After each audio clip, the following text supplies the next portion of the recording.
quit drinking. 9-10 months later, had an epiphany on the streets of Mexico City to do something substantial with my life. Yes, that is a tent behind me.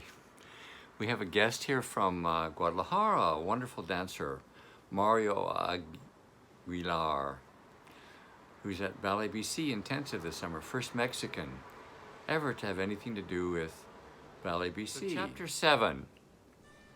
You know, this is the last chapter of the book 3 of my autobiography. I'm really tired about talking about myself, to tell you the truth. So, State of the End, I'm going to tell you what the next book is going to be. A historical fiction, an amazing book, a true story, but I have to make it like fiction.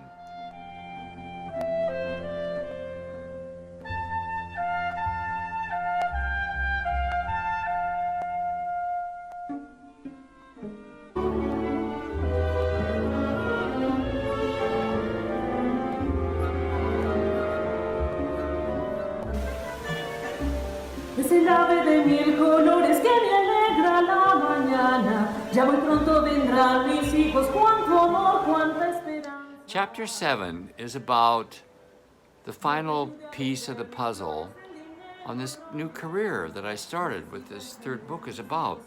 And the reason that it's about composers is because if you're going to do anything in the performing arts, you need a great composer, especially for ballet or for dance.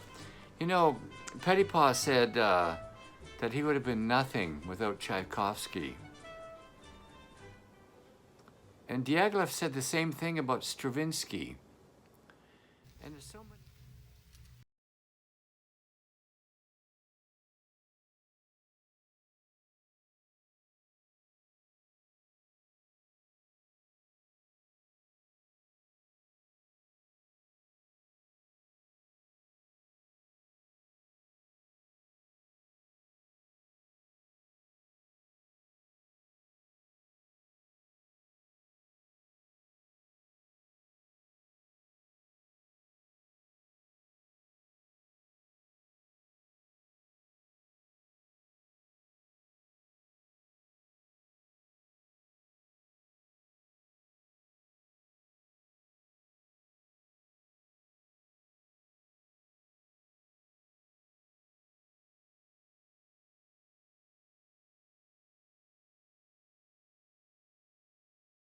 Before the horse, and they start making ballets to recorded music and pop music and borrowed music, and right away they should focus on building a musical library, a musical history with composers. Go find them. Find one that you like. You know, there's a lot out there at the music schools. Just go find one. You know, I did it, I put it first. I'd created the story of Katrina, the libretto. I spent 6 to 9 months on just finding out who she was. That's a hint about the next book, by the way. State of the End. This is going to be a really good one. Really interesting. Amazing, actually. And I went hunting for a composer. And I listened to all the composers I could find on, you know, I'd Google it and find them, and then find them on YouTube and find them on Spotify. And I finally came down to 2 living composers in Mexico. It had to be Mexican because I wanted to do a Mexican, I was wanting to do a Mexican opera at the time. But you know, operas, you know, Diaghilev started doing operas too, and he realized it's just too much bloody money. You know, $200,000-300,000 to create an opera. I think about how many ballet. I can produce a whole evening of ballet, of emerging choreographers with musicians, with composers, for $6,000 or $7,000 US. I never sought out to write Mexican classical music. It was more like I realized that a lot of the music that I was being taught was European-centered, and that something was missing for me. There needed to be a piece of my heart in my compositions, and that missing piece for me was Mexico. At all times, there's a Mexican orchestra playing in my brain. I'm always hearing music. I'm always composing. I want to have you on your feet. I want to have you dancing. I want to have you clapping. I want to have you screaming. That's the kind of music that I want to write. And I sent them off to the two composers that I found in Mexico. One, Pablo Contreras in Guadalajara, and Eduardo Angulo.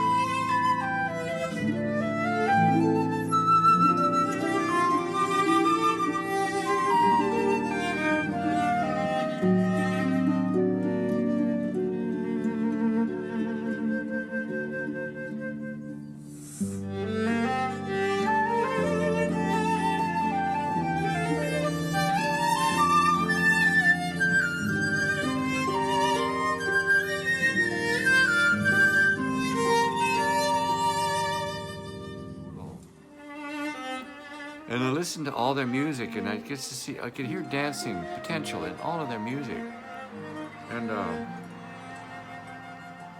so I listened to their music, and when I wrote them, I listened to the music, and I told them what I heard in their music. And I told them what I wanted to do, and why I had contacted you. And both of them were interested. Both of them. Because they knew I was listening to their music. I'm not just looking for a background filler.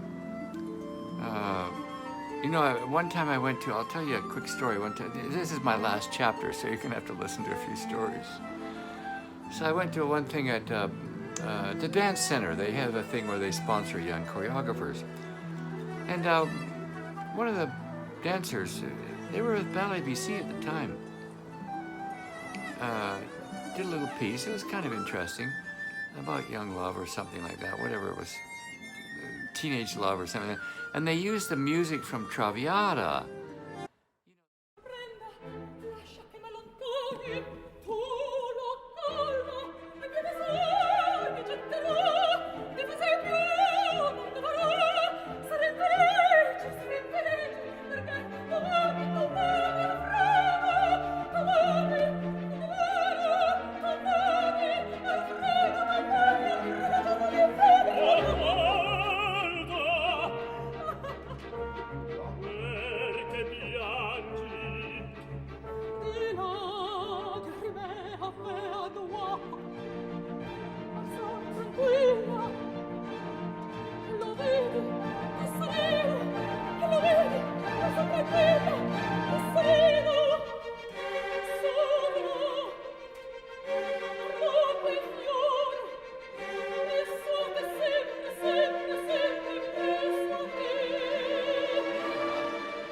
You know, that great scene where she has to denounce her lover because her lover's father has a daughter getting married. It was completely ridiculous. But she had to renounce the love of her life. And she knew she was dying at the time. So that was it for her. And she still gave it all up. And there's an aria that she sings. It's just heart-wrenching. And they used this music for their ballet. And when it was done, I said, you know, why did you use that music? Do you know what the libretto, what it's about? And they had no idea. You know, that's just stupid. You have to know the composer, know what it's about before you create something. It's not a background filler or a costume or something. It's the essence of your dancing. So anyway, to make a really short story longer, I contacted Eduardo. And he said, yeah, let's talk about it. So I went down to Mexico City and we met in the cafe at Bellas Artes. It was a beautiful luncheon. And he brought some woman, I don't know who she was, probably just to check me out. And it was just one of those life-changing moments. We had lunch and he was sizing me up. And he said at the beginning of the luncheon, we went to something afterwards, I forget what it was, a ballet or something, or I think, I don't know what it was, something at the National Ballet, one of their mediocre productions. Although they did a good Manon. That was very powerful and very good. But quite often their stuff is just lacking sizzle. So, sorry if you're with the National Ballet of Mexico, but it's really hard for me to respect a national company of Mexico that doesn't do Mexican ballets. You know, I don't get it. It's as if the National Ballet of Canada only did Mexican ballets. It doesn't make sense. They're the National Ballet of Mexico. They need to represent the stories and the passion and the choreographers of Mexico and the composers. They don't do any of it. So we had lunch. At the beginning of lunch, he said, I had all the libretto. I had a whole package printed out and gave him the whole package with my libretto and the story. And I had a board of advisors, a good board of advisors. And a lot of it was just theater, but you know, you got to package it.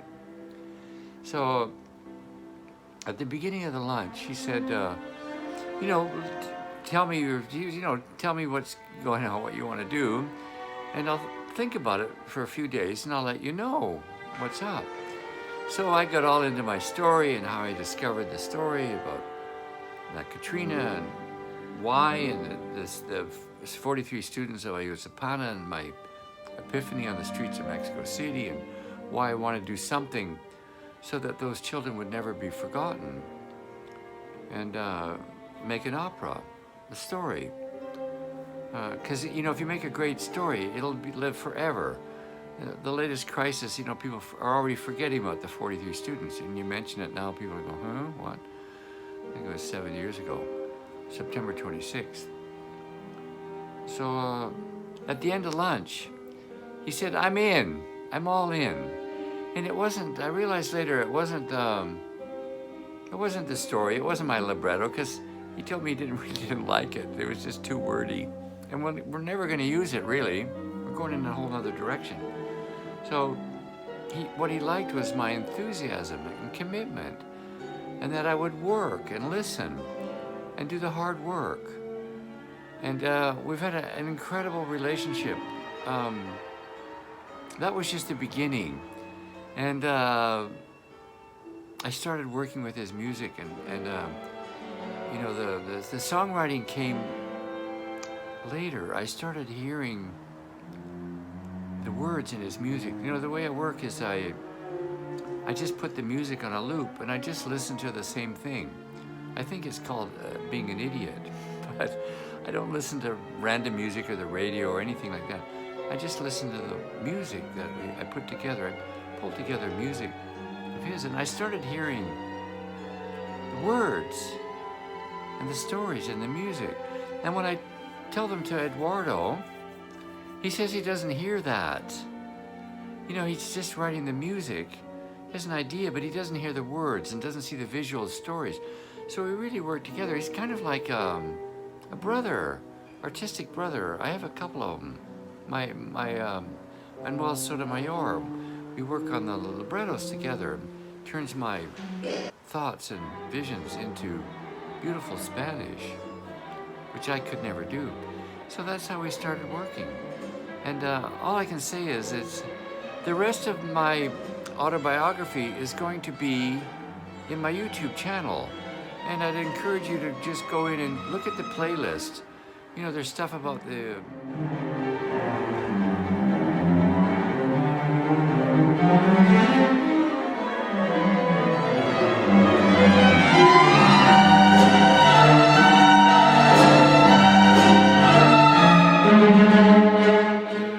my paintings, there's stuff about the ballet, there's stuff about my different ballets that I'm writing, and all the different categories.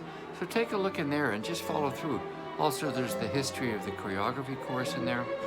So take a look at that. And that's my autobiography. That's going to be my legacy, is going to be the work that I created. So thank you for the people that followed along in this, that they've actually made it to the end of this. It's a bloody miracle.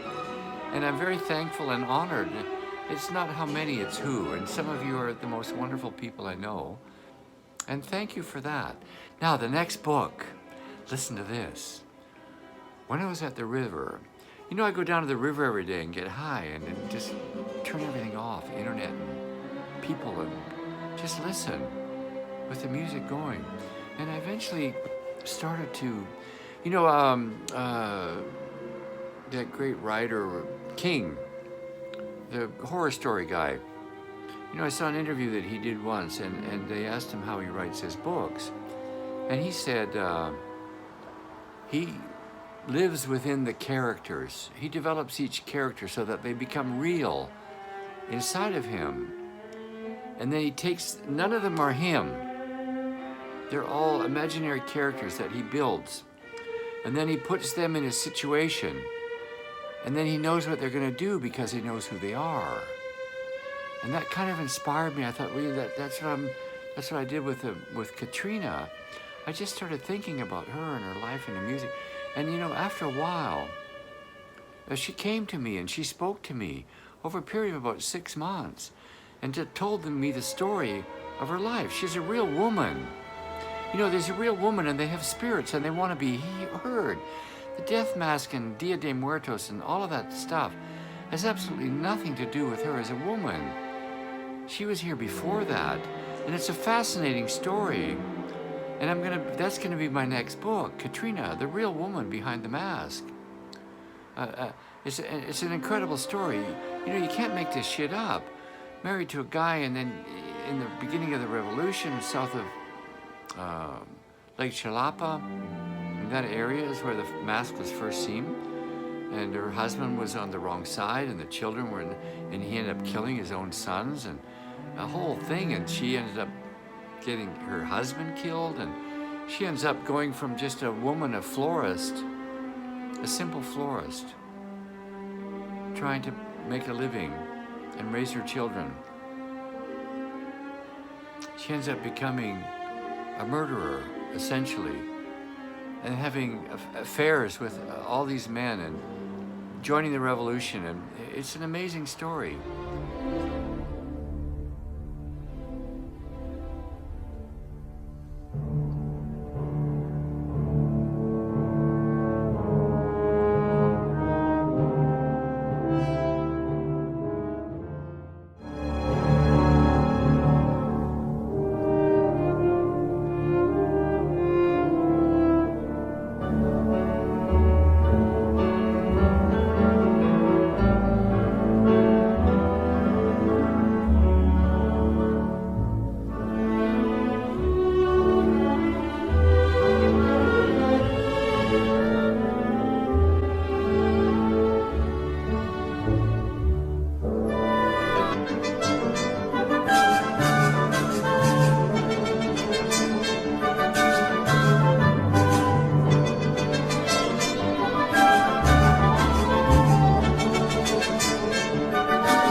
On that, and I think you'll enjoy it.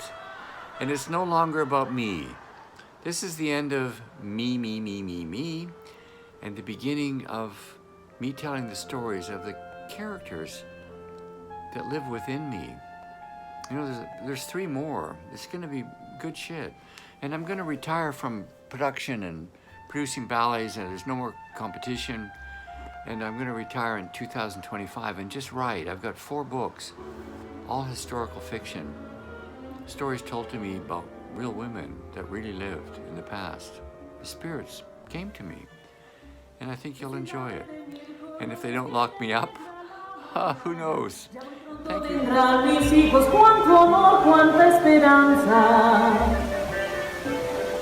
Dios me ayude a vender mis flores, el dinero no me alcanza. Necesitan comer mis hijos, sin su ayuda no soy nada.